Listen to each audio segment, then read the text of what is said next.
everybody, it's Doug here. Welcome back to the channel. Welcome back to our final episode of this series of A Touch of Evil, the 10th anniversary edition. We've found the lair of the dreaded spectral horseman. He was lairing underneath the church, but not at the well, sorry, I'm stumbling over my words. Not by the knowledge of the Reverend Harding, who is actually a good guy and fighting with us in the showdown. He's with Carl, the soldier, right now. So he was unaware that his church was being used by some malicious power, technically at the hands of the good doctor who had found the lair under the church and resurrected the horseman. But our fight continues, and we're starting to get a little wounded here. Everybody's got, except for Isabella, has some damage on them. We've lost one of our town elders, in Sophie, the midwife. She finally paid for her crimes as a war criminal, where she had poisoned soldiers in revenge for the death of her brother. But she sacrificed herself for the greater good in defeating the horsemen. And now we're about to get on to our next set of rounds in this epic showdown against the spectral horsemen. We are in the middle of it. There's a couple things. I have a reroll on pitchforks. I got to remember that. Thank you for a viewer for pointing that out. Also, I got to remember to use in between rounds. We get to use things like some of the stuff from our big pile of event cards. For example, I do definitely want to use this. Play at any time to heal a D6 wounds from a hero or D3 wounds from a villain. So in between fight rounds, we're going to play this on Carl, because we need to do these things if we're going to survive. So I get to roll a D6, and we're going to get to apply those that wounds. Hopefully I roll 3, because then he'll be back to full health. And here we go. Let's first roll the game. 2. Well, that's better than none. So we got 2 away from there. That means that he has 1 wound on him currently, and we're about to start his next fight round with the horseman. For those that have elders with him, I'm going to use this die in place of one of these. So this will always represent the elder in the battle. Thanks, Scott, for pointing that out. That was a good suggestion. I have done that in the past. And with the new set, I was trying to use the dice from the new set, but we definitely have to do a substitution here. Okay, let's get started. So Carl is going to fight the horseman. Now the horseman still has 2, 4, 5. I think he's got more than that. So he's going to have, right now, that's his base right there. Let's see, I think he might have one more. Let me just check Carl's stuff. Does he still have the horse? No, Carl did dump the horse. So the spectral horseman is at 5. There we go. And, yeah, because I guess he got hit before, right? And he does have the Reverend Harding, gain +2 fight dice versus vampires, ghosts, and demons. So here's Carl's pool of dice. He's got 4 for his base stat. He's got 1 for the strength. I'm going into this more detail because it's a new episode. 1 for his strength of battle. 2 for his musket. 1 for his pitchfork. And I had been forgetting about Reverend Harding, actually. Reverend Harding is going to give him 2 more. But I don't have any more of these green dice. Let me see if I can get some other dice for this. I have dice aplenty. Let's see.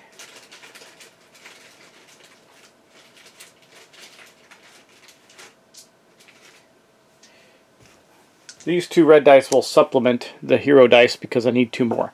That's quite a bit of dice there. Now, he's only going to get 5. One of those is going to be here. For some reason, I'm feeling, oh, I know why he gets 6, the good doctor. So he's going to have 6 dice there. That is fine. He does, in fact, have 6 dice. Okay. Now, also, I've got to look at something because I think when he kills a town elder, something happens. Let's see, collected souls each time the spectral horseman kills a town elder. He gets a +2 health marker. Well, Sophie died, so I'm going to give him 2 more health back. I think that's fair. It's what it says every time they die. Well, she died. So let's see what kind of damage, though, Carl can do to him. This is a lot of dice. That's the funny thing about someone asked me about the rolls and the charts and everything, but in a big showdown like this, a showdown like fighting monsters just is a big dice fest. So here we go with our big dice fest. So we've got are you kidding? Only 2 hits out of all that, but here's the good news. The spectral horseman didn't hit at all. So We got 2 hits. We'll just take the 2 hits we just gave him back out. Man, that was a horrible thing. But we're going to use our pitchfork. We'll re-roll one of these ones. No, one of these ones here. Why not? Let's put all the rest aside, see if we can get another... Well, he doesn't have a pitchfork, does he? No. I'm thinking of the wrong... He does have a pitchfork, yeah, so he can re-roll. Hopefully get another one. We did not. Okay. The problem is, if we use a pitchfork and we keep re-rolling and we get a 1, it's going to break. So there's a risk there. And that's it for Carl. He took no damage. He did a couple of points. We got to do better than that with all those dice. You kidding me? Okay, so let's go back. We know we got the Spectral Horseman on 6 dice. And now we're going to go around to Katarina. Katarina has a combat of 2. She does have the Holy Water, which she can do discard to do 2 hits, but I'm keeping it for healing. She's got the... she's down to not very much stuff. Wow. She's got basically 2, and then the 2 fight dice, 3 fight dice from Magistrate Croft. So she's got 2. She's got 3 fight dice from the Magistrate. Here we go. That's it. Hopefully we can do some more damage. The one that needs to be hitting hard is Carl. Come on. Got to get better together next time, Carl. Well, here's some really good news. We got 2 hits, and the Horseman did nothing again. Wow. So 2 more hits on the Horseman, and no more damage to Katarina. That is great. That was a good round for her. You know, I wonder if she can use... I think it's going to be about the same. She would have 5 hit dice. No, it's the same if she uses her Spirit and Comp. Because she has this. Allows her to use her Spirit. And she has this. It gives her +1 Spirit. We can also get rid of this to take any discard card out of the pile. So we might do that at some point as well. We also have a couple of those. I think we have a couple of those in our pile here. If I could just reach it, take an item out of the discard pile. We do have some items in the discard. Well, not really. Not very many, guys. We'll check. Any discard pile. I think there is a couple in the abandoned... The windmill. Town item. Discard a pistol. Oh, those are gone. Right, we can't use those because they were taken out. I don't think we can do much there. Okay, well, let's continue. We're going now to Inspector Cook. Inspector Cook has a combat of 2. Let's get... Okay, this is the Inspector Horseman's dice. Here's Inspector Cook's 2 dice. He's got a sickle for +1. That also says once per fight round, do 1 extra wound if you roll at least a 6. So that gives him an extra die. He's also got a musket. That gives him an extra 2 dice. He's got a horse, which would give the Spectral Horseman a die, but he's also got the cross, which takes a die away from an enemy. Just going through his cards again. Heroic Defiance. Once per fight run, you may pay 2 to cancel a hit on yourself or any town elder. We still have that, but he's only got 2. I'm saying, hold on to it. He's only got 2 left. And that's it. That's it for him. And he's got Franklin the dog, which gives him extra wounds. So he's got 2, 3, 4, 5. And if he rolls a 6, he does an extra wound. So let's hope he does that. And the horseman... now, he does not have an elder anymore, so this is just going to count as a regular hit against him. It wasn't, though. Look at the horseman is doing terrible. So there's 2 6s, 3 6s, 4... Wow, look at what Carl did here. Or, sorry, but Inspector Cook did. Inspector Cook did take a hit. So he has 2 wounds now. I don't think we're just going to let that happen. It's 1 hit. Now let me just read this again on the sickle. Once per fight round, do 1 extra wound if you rolled at least 1 6. Okay, it's just 1 extra wound. So that counts as 2, 4, 5. 5 wounds off the horseman. Woo! There you go. Inspector Cook did his thing. All right, now we're back to Carl. So Carl... now we're back around again. Do I want to do anything with our cards? Do I have anything I can do? If I could just reach it, take an item out of the discard pile. We did discard some items. We've discarded... gotta find them. Could have sworn we discarded something. The lantern. Oh yeah, here's some discards. We got the lantern. It's not going to help us much. Nope. Nope. Nope. I don't see anything that we could do that would be helpful with that. So I'm not going to do that. I'm just looking through again.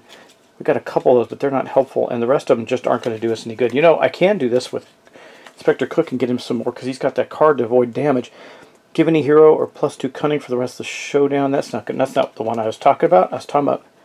Nope. I thought I had one that gave us some... leading questions. Plays an action. I can't do that. It requires an action. So really not much more we can do in our pool of stuff. But that's that. So now we're going to go back around to Carl in his fight round. again, he's got lots of dice. He's got all of these. And so let's just go through it again. He's got 4 for his base, 5 for the strength of battle. Oops, sorry, bumped the camera. 2 for his musket, 1 for his sickle or his pitchfork, and 2 more for the Reverend Harding against the 6 dice here. All right, now let's see if we can wallop on him. Now, come on, Carl, this is your thing. This is your thing. You are the fighter. Oh, wow, there we go. Well, it's okay. 1, 2, 3, 4, 5. So he's got 5 hits. We get to re-roll 1. So far, he's not going to take any hits from the horseman because he stops the first hit of every fight round. So he's good here. He took no damage. We got 1, 2, 3, 4, 5. We'll re-roll another one. A 1. Oh no, we lost the pitchfork. Oh, bummer. Well, there's nothing we can take out of the discard pile. So on the next round, he is going to do that probably. We'll just put that aside for the moment. The pitchfork broke. Bummer. But he still did 1, 2, 3, 4, 5 more. We're getting him, guys. We're getting him. Boom. That is 10 hits in the last 2 attacks. That is the best we've done so far. Okay, we're going to gather our 6 for the horseman, and then we're going to go on to Isabel. Now, Isabel's got, I think, did I skip Isabel? I may have skipped Isabel last time. If I did, I apologize. I think I did, actually, but we're going to just keep going because I'm sure I've made some other mistakes in my favor. There's 1 combat for Lucy, 1 for the dagger. So she's got 3, so let's get her 3 right there. She's got a pistol for 1, 4. She has got a pitchfork for 1, 5. She's got Lucy Handbrooks helping her out. A dagger for 1. She can wield 3 weapons at a time because she puts 1 in Lucy's hands. And Lucy for 1. That's pretty good. And then she's got the militia as well for 1 more. We don't need these, but that's going to be her dice pool right there. Now remember, she's got a lot of ways to mitigate damage, which is great. So hopefully, if the big hits are going to come, hopefully they're on Isabel from the horseman. All right, there we go. We got only 2 hits. Look at the horseman did terribly. We do have a pitchfork again. I think we'll roll this and see if we can get a 2, nothing. But we did do 2 more hits. I'm going to have to break a 5. We're getting low. So give him 3 back. So right now he's got 5, 6, 7, 8, 9. I think we're going to win this, guys. I do. Okay, that's it for that. Now we're going to go back around to Katerina. Katerina has a base of 2.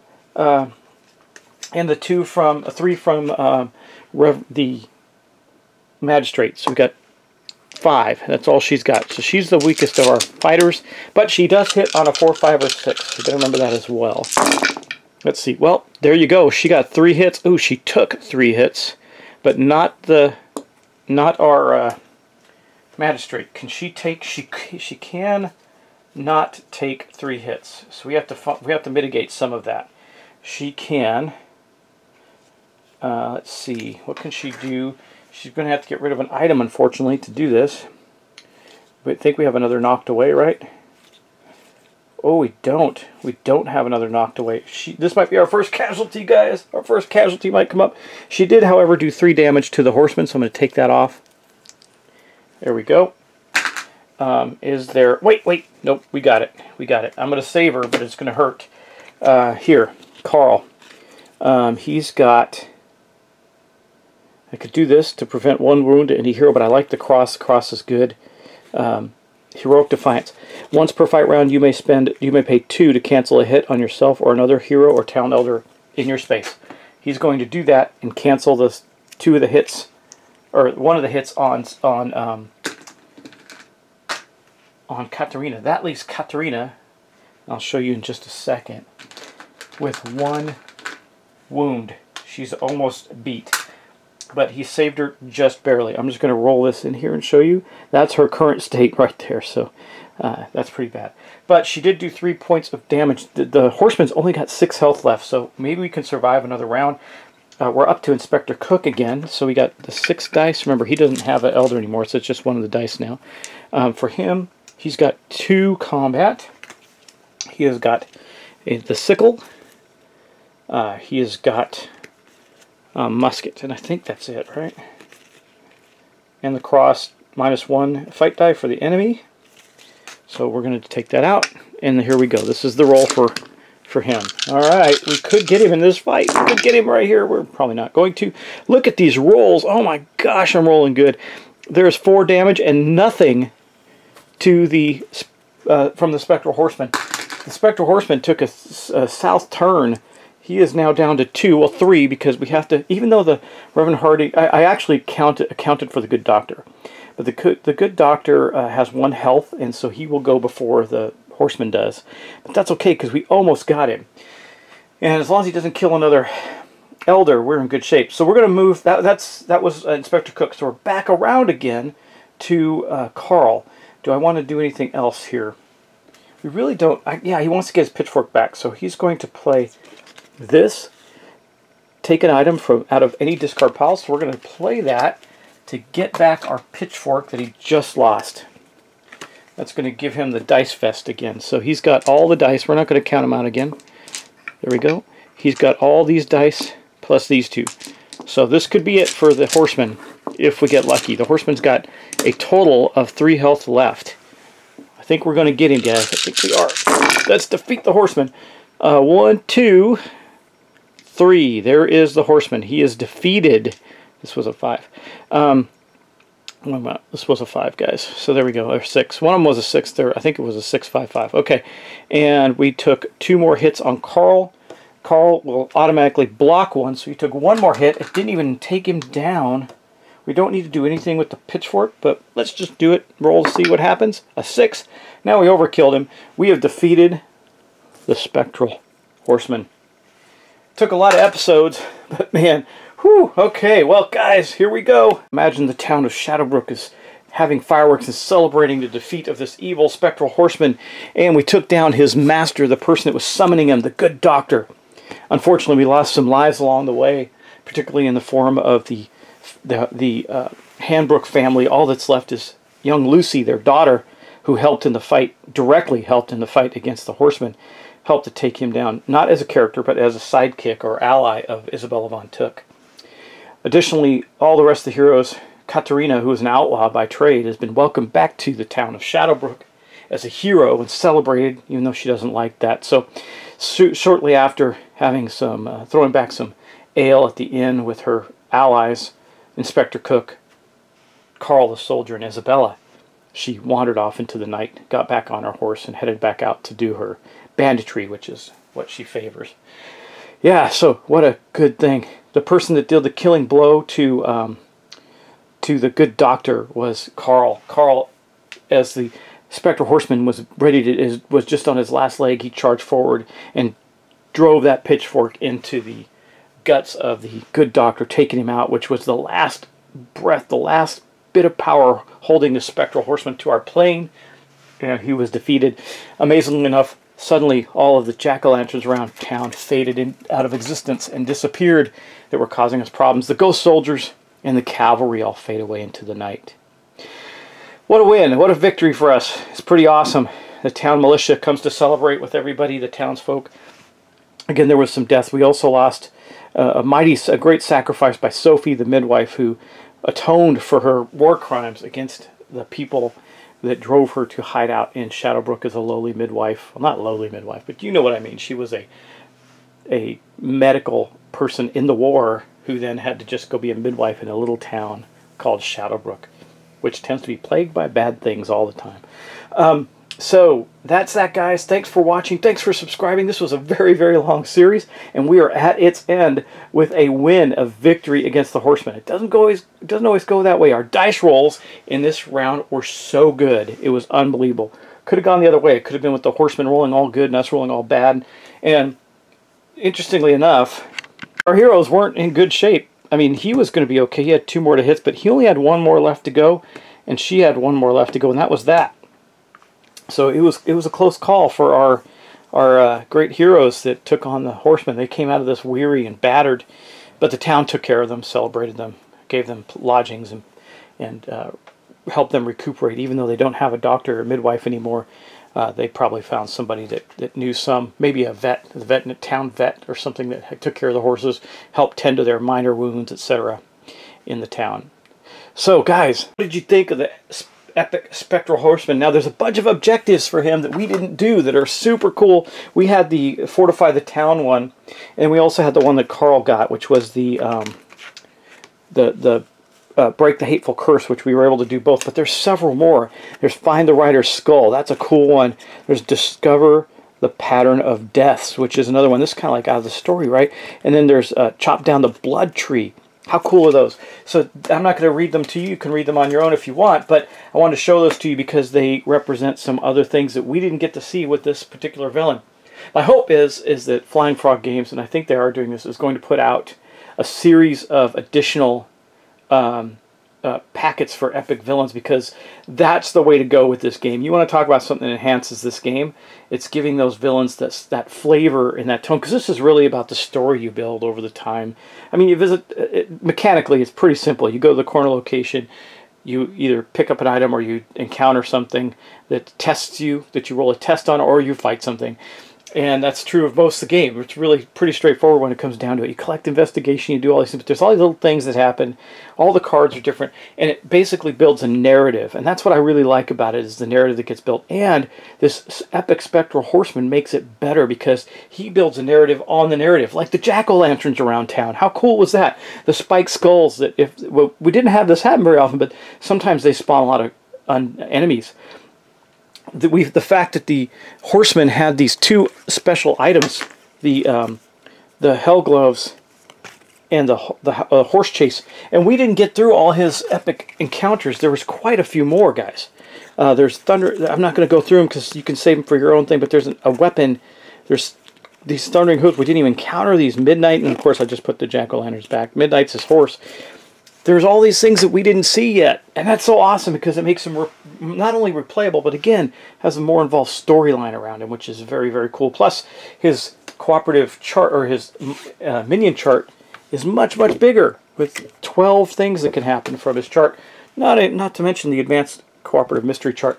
Someday, I would like to see a mystery chart that has more stuff in it, because you know, you got those 12 items, and granted, they cause a lot of havoc and do a lot of things, but when you add the mystery card on top of which there are tons of, it makes it better.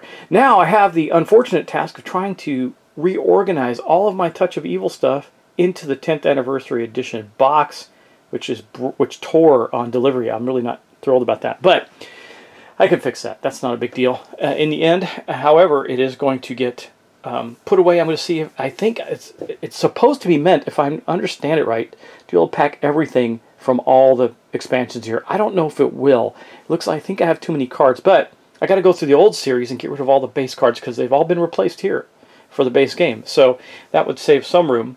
But anyway, guys, thanks for watching. Thanks for subscribing. Let me know what you think about A Touch of Evil, the 10th Anniversary Edition. Obviously, I'm a fan, so reviewing this would be nonsensical, right? I'm clearly a fan of the game. So that's kind of what I do. I don't really like... I have been toying with the ideas of doing reviews. But, you know, to me, reviews are just personal opinions of what you like and don't like. And if I guess there's value in there. If your thoughts and opinions about games align with mine, and there's some value in that. If not, there's not. Or you can just take what I say and go, man, I don't like your ideas at all. I like my way better. That's fine, too. But anyway, guys, thanks for watching. Again, I really appreciate it. Please like, share, and subscribe. The next couple series you're going to see coming up is I'm right now editing the first vlog. I'm really just trying to figure out how I want to do this. The first vlog for my studio that I'm building. I have the gravel pad was put down. I have a video about that. And then the building itself arrived. And there was something super cool about that I can't wait to share in that vlog. I was really shocked and surprised by something that happened during that event when they delivered my new studio shed to the house. I'll talk more about that in those vlogs, so I don't want to spoil it here. But guys, thanks so much. Take care, and I will talk to you in the next episode of something. I'll see you soon. Bye-bye.